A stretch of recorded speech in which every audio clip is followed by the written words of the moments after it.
presented by Mathri Express Music.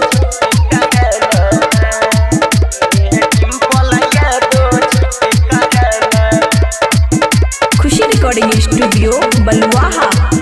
अगया सहटे जपड़ा खिला तो हरे नाम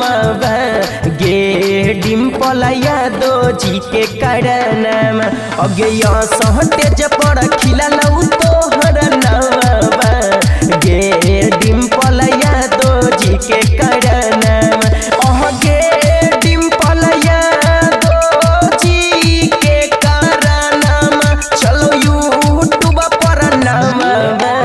गे डिम्पल यादो जी के कारण अगे यूट्यूब पर चलो तो हर नाम गे डिम्पल यादो जी के कारण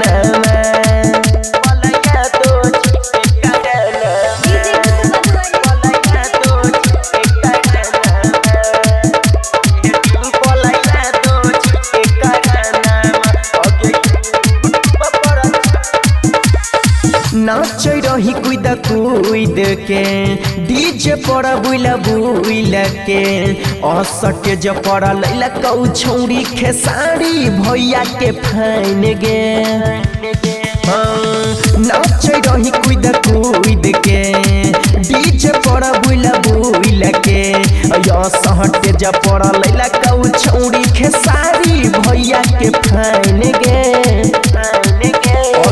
सहट जपड़ खिला तो हर नावा गे डिम्पल यादो जी के कारण अगे यूट्यूब पर चलो तो हर नावा गे छौरी यादो जी के कारण अगे सहट जपड़ खिला तो हर नावा गे डिम्पल यादो जी के कारण